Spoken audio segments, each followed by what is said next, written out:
Assalamualaikum warahmatullahi wabarakatuh. Pertama-tama, marilah kita panjatkan puja serta puji syukur kita atas kehadirat Allah Subhanahu wa taala yang telah melimpahkan rahmat serta inayahnya sehingga kita masih diberikan kesehatan dan juga kelancaran dalam menjalankan UAS pada minggu ini. Kedua kalinya, sholawat serta salam tak lupa kita curahkan kepada junjungan kita Nabi Muhammad SAW serta para sahabat dan juga tabi'in yang telah membawa umatnya dari zaman jahiliyah ke zaman Islamiyah sekarang ini. Di sini saya dan juga kelompok saya yaitu kelompok 2 akan mempresentasikan terkait laporan praktikum kami selama semester 4 ini terkait akad ijarah. Untuk mengawali di sini, perkenalkan saya Dika Yulianto Bagus Nugroho beserta para anggota kelompok saya, yaitu saya Dela Jayanti dengan NIM 402200130. Perkenalkan, saya Evi Nurcayandika Dewi dengan NIM 402200142. Perkenalkan, nama saya Fitri Nur Hasanah, NIM 402200146. Baik, pada presentasi kali ini saya akan mengawalinya dengan akad ijarah. Terkait berbicara akad ijarah atau akad ijarah muntahiyah bitamlik, itu merupakan rangkaian 2 buah akad, yakni akad al-bai dan akad ijarah muntahiyah bitamlik itu sendiri. Al-bai di sini merupakan akad jual beli yang mana meliputi berbagai akad pertukaran antara suatu barang dan jasa dalam jumlah tertentu atas barang dan jasa lainnya. Dalam hal transaksi ini, penjual menyebutkan dengan jelas barang yang diperjualbelikan, termasuk harga pembelian dan keuntungan yang diambil. Sedangkan untuk akad ijarah muntahiyah bitamlik sendiri itu merupakan sebuah kombinasi antara sewa menyewa atau ijarah dan akad peralihan kepemilikan benda seperti jual beli atau hibah yang mana diakhiri dengan masa sewa. Di sini saya akan menjelaskan profil nasabah kelompok kami, yaitu bernama Cantika Yolanda, tempat tanggal lahir Magetan 17 Juli 2002, agama Islam, nomor KTP 3521757070200002, pendidikan terakhir SMA, alamat Simbatan RT 1 RW 2 Kecamatan Muntoronadi Kabupaten Magetan, dengan status belum menikah, pekerjaannya mahasiswi. Sekian profil nasabah kelompok kami. Terima kasih. Selanjutnya, saya di sini akan menjelaskan analisis prosedur pelaksanaan pembiayaan ijarah muntahiyah bitamlik pada usaha Newsquay. Prosedur pelaksanaan pembiayaan ijarah muntahiyah bitamlik pada usaha Newsquay terdapat beberapa tahap, mulai dari pencarian nasabah hingga pembiayaan angsuran. Tahapan tersebut secara rinci adalah sebagai berikut. Pertama, pada proses pencarian nasabah dilakukan oleh semua anggota kelompok dari pihak Laboratorium Minibank Syariah IAIN Ponorogo, yaitu satu kelompok yang terdiri dari 4 orang. Awalnya kami mencari usaha yang benar-benar sedang membutuhkan dana untuk modal usaha. Kemudian kami menentukan usaha yang benar-benar layak untuk menerima pembiayaan ini. Dan usaha tersebut adalah Newsquay. Selanjutnya, kami menemui pengelola usaha tersebut dan menawarkan pembiayaan ijarah muntahiyah bitamlik. Yang kedua, setelah pengelola usaha Newsquay menyetujui, kemudian kami melakukan negosiasi mengenai jumlah pembiayaan yang dibutuhkan oleh pihak nasabah, jangka waktu pembiayaan, lama angsuran, dan jumlah setiap angsuran. Negosiasi tersebut menghasilkan kesepakatan bahwa jumlah pembiayaan yang akan diberikan sebesar Rp400.000 dengan jangka waktu pembiayaan selama 2 bulan dan angsuran setiap minggu sebesar Rp52.500. Yang ketiga, kami mewakili pengelola usaha Nyuskui atau perwakilan kelompok kami melakukan pengajuan pembiayaan ijarah Muntahiya Bitamlik kepada pihak Laboratorium Mini Bank Syariah IAIN Ponorogo pada tanggal 22 Februari 2022 dengan mengisi formulir pengajuan pembiayaan dan melampirkan fotokopi KTP dan KK serta fotokopi buku tabungan mini bank milik masing-masing anggota kelompok. Selanjutnya, yang keempat, pihak Lab Minibank melakukan analisa 5C1S dan mengecek laporan atau catatan keuangan milik nasabah untuk memastikan nasabah tersebut layak diberi pembiayaan atau tidak. Kemudian yang kelima, pihak Lab Minibank memproses pengajuan pembiayaan tersebut. Kemudian kami mengambil dana pembiayaan sebesar 400.000 dan biaya administrasi sebesar 20.000. Kemudian yang keenam, dana pembiayaan kami serahkan kepada pengelola usaha minuman Nyuskui atau nasabah. Kemudian pihak nasabah mulai melakukan angsuran setiap minggu sekali sebesar 52.500 dalam jangka waktu 2 bulan. Saya, Dela Cahyanti, dengan NIM 402200130 akan menyampaikan hasil dari rumusan masalah saya yang kedua, yaitu bagaimana pengaplikasian akad ijarah Muntahiya Bitamlik IMBT di Lab Minibank Syariah IAIN Ponorogo. Di sini saya akan menjelaskan analisis proses aplikasi pembiayaan ijarah Muntahiya Bitamlik pada usaha Nyuskui. Lab Minibank Syariah IAIN Ponorogo selain ijarah juga menyediakan produk pembiayaan ijarah Muntahiya Bitamlik atau IMBT. Bagi nasabah yang berminat untuk melakukan pembiayaan IMBT harus melaksanakan pembiayaan ijarah terlebih dahulu, seperti sebagaimana yang telah dituangkan dalam Fatwa DSN MUI nomor 27/DSN MUI _3/2002. Dalam proses ijarah Muntahiya Bitamlik secara umum mencangkup langkah sebagai berikut. Bank dan nasabah menyepakati syarat-syarat penyewaan. Bank membeli aset dari penjualan, nasabah menyewa aset dari bank dengan membayar biaya sewa tetap setiap minggu. Nasabah membeli aset dari bank di akhir periode sewa. Dalam hal pengajuan permohonan pembiayaan ijarah Muntahiya Bitamlik, calon nasabah atau mustajir harus memberikan data yang dibutuhkan oleh Lab Minibank Syariah IAIN Ponorogo, yang merupakan prosedur yang harus dipenuhi oleh mustajir atau calon mustajir. Data-data yang diberikan oleh calon mustajir antara lain profil perusahaan tersebut yang termasuk di dalamnya yaitu KK dan KTP, laporan keuangan perusahaan, data proyeksi cash flow. Adapun proses analisa akad pembiayaan meliputi tahapan-tahapan, yaitu nasabah menjelaskan kepada bank bahwa suatu saat di tengah atau di akhir periode ijarah ia ingin memiliki. Setelah melakukan penelitian, bank setuju akan menyewakan aset itu kepada nasabah. Apabila bank setuju, bank terlebih dahulu memiliki aset tersebut. Bank membeli atau menyewa aset yang dibutuhkan nasabah. Bank membuat perjanjian ijarah dengan nasabah untuk jangka waktu tertentu dan menyerahkan aset itu untuk dimanfaatkan. Nasabah membayar sewa setiap bulan yang jumlahnya sesuai dengan kesepakatan. Bank melakukan penyusutan terhadap aset. Biaya penyusutan dibebankan kepada laporan laba atau rugi.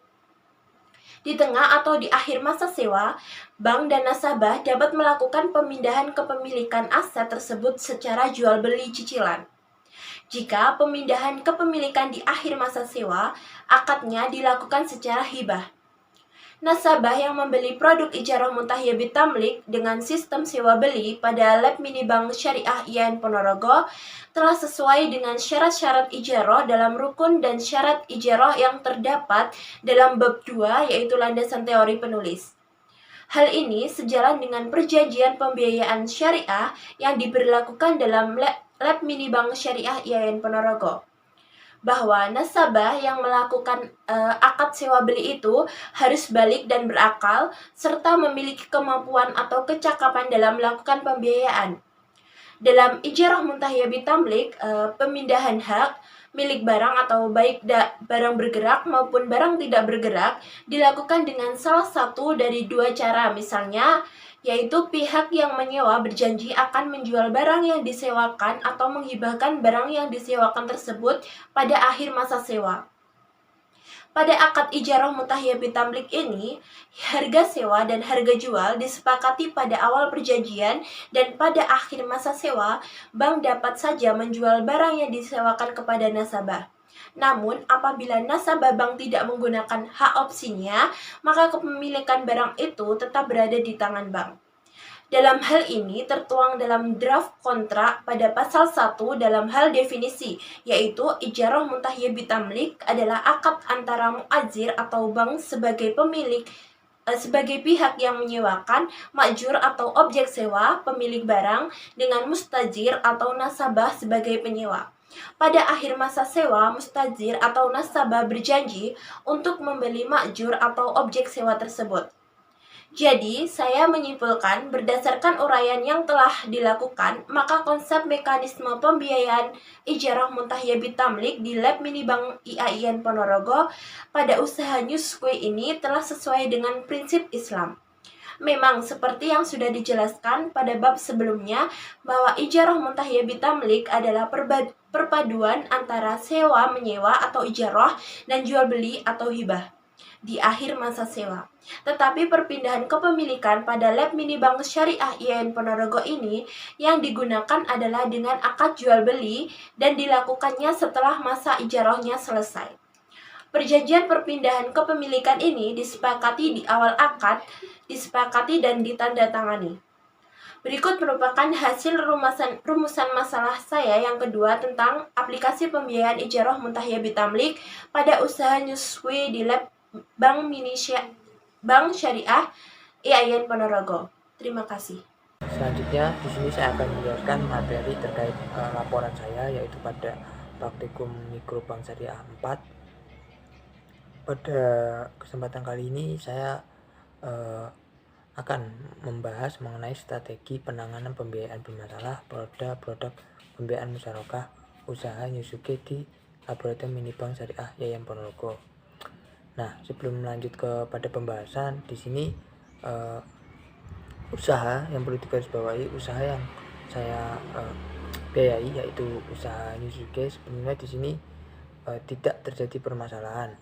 Akan tetapi di sini saya coba menjelaskan untuk kemungkinannya ketika pembiayaan yang saya lakukan ini terjadi permasalahan, dan juga strategi seperti apa yang nantinya dapat Lab Minibank Syariah IAIN Ponorogo lakukan ketika ada nasabah-nasabah yang terkait pembiayaannya itu bermasalah. Langsung saja kepada pembahasannya. Di sini dari Lab Minibank Syariah nanti akan melakukan pendekatan dengan musyawarah dan berkunjung kepada nasabah untuk lebih mengetahui masalah apa yang sedang terjadi dan apa yang menyebabkan pembiayaan bermasalah. Itu poin pertama terkait bagaimana dari Lab Minibank Syariah melakukan pendekatan ke nasabah. Kemudian dengan memberikan surat peringatan dari SP1 terlebih dahulu. Jika tidak merespon, nantinya akan diberikan surat peringatan SP2 dan SP3. Nah, jika dalam SP1 sampai dengan SP3 tersebut tidak mempan atau tidak direspon, maka pihak dari Bank Syariah IAIN Ponorogo akan menggunakan 4 tahap dalam penyelesaian pembiayaan bermasalah pada produk yang menjadi pembiayaan musyarakah dalam akad ini di Laboratorium Minibank Syariah IAIN Ponorogo. Cara yang pertama yaitu dengan melakukan pendekatan kepada nasabah. Dalam hal ini kita tentu pertama sowan ke rumah nasabah dengan tujuan untuk mencari informasi apa penyebab nasabah tersebut mempunyai masalah pembiayaan dengan cara bermusyawarah. Nah, jika sudah mengetahuinya, maka kami akan membantu dengan menyarankan restrukturisi atau perpanjangan waktu. Nah, di sini yang kedua, restrukturisasi merupakan fasilitas yang mana diberikan kepada nasabah dengan cara memperpanjang tenor, tidak memperpanjang pembiayaan nasabah. Sebagai contoh di sini saya ibaratkan nasabah saya masih mempunyai pembiayaan 100.000 yang mana asurannya kurang 2 kali. Maka kita akan memberikan perpanjangan sesuai dengan kemampuan nasabah. Mungkin nasabah di sini meminta untuk 4 kali asurannya, berarti 100 dibagi 4 jadi sama dengan 25.000. Nah, maka nasabah setiap minggunya harus mengangsur sebesar Rp25.000. Dengan adanya perpanjangan waktu tersebut, nasabah lebih ringan dalam pembayaran angsurannya. Maka jika setiap ada nasabah yang mengalami masalah pembiayaan, nantinya akan dikenai perpanjangan waktu, atau kita lakukan penawaran terlebih dahulu dengan cara itu tadi, restrukturasi dari pihak Lab Mini Bank Syariah Ponorogo, kemudian melakukan setelah melakukan perpanjangan waktu tersebut yang disepakati dengan nasabah, hal tersebut nantinya juga akan merubah jumlah angsuran karena jangka waktunya akan diperpanjang juga. Nah, untuk yang ketiga, jaminan di sini merupakan salah satu bagian dari cara dari Lab Mini Syariah untuk menyelesaikan pembiayaan yang bermasalah tadi dari nasabah.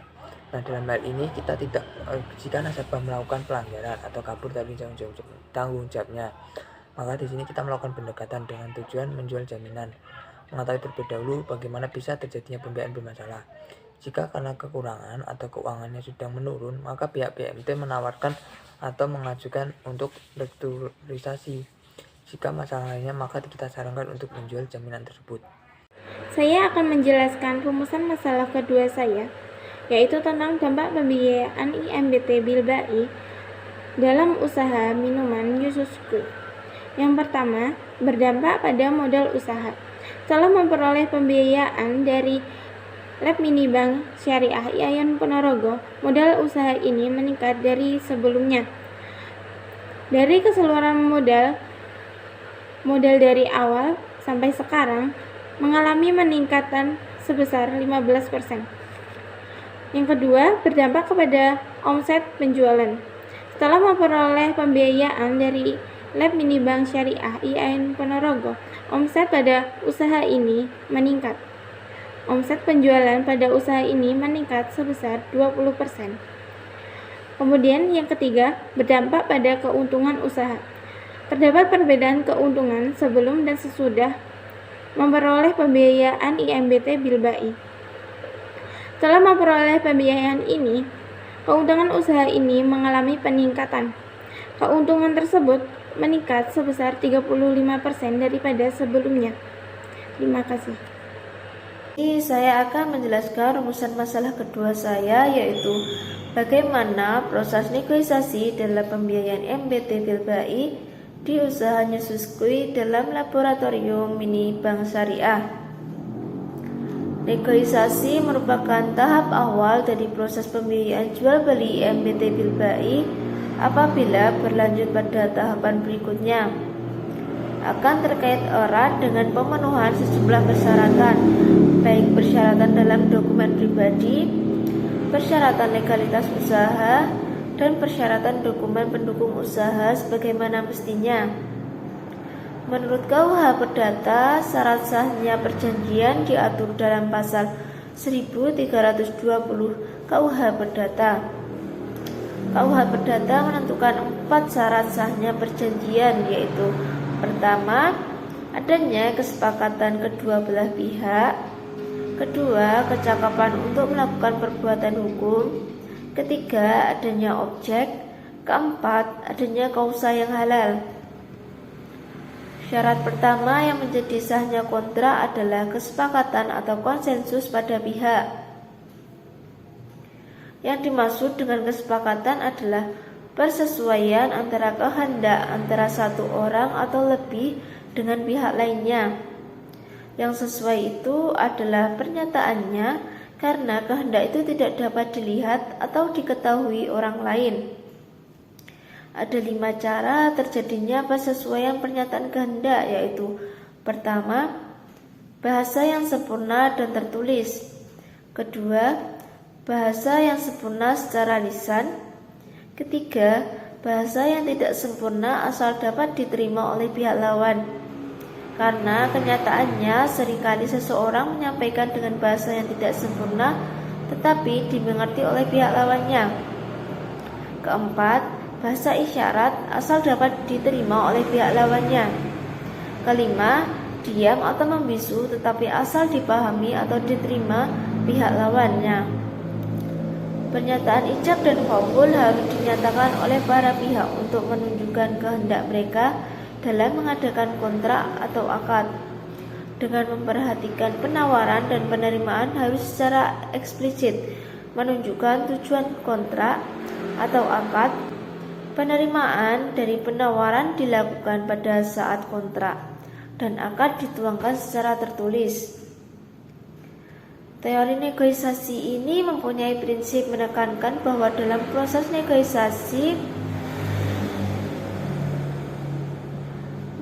masih mungkin untuk dikompromikan dari masing-masing pihak adalah yang sifatnya bukan prinsip. Adapun sesuatu yang sifatnya prinsip, maka masing-masing pihak cenderung untuk mempertahankan hal yang justru apabila pihak tersebut untuk merubahnya, maka akan terjadi disagreement atau ketidaksepakatan. Sekian penjelasan rumusan masalah kedua saya. Demikian penyampaian dari kelompok 2 mengenai pembiayaan pada usaha Nyuskui yang dikelola oleh Cantika Yolanda pada Lab Minibank Syariah YN Ponorogo. Kami dari kelompok 2 mohon maaf yang sebesar-besarnya apabila ada tutur kata yang kurang berkenan. Sekian presentasi dari kami. Wassalamualaikum warahmatullahi wabarakatuh.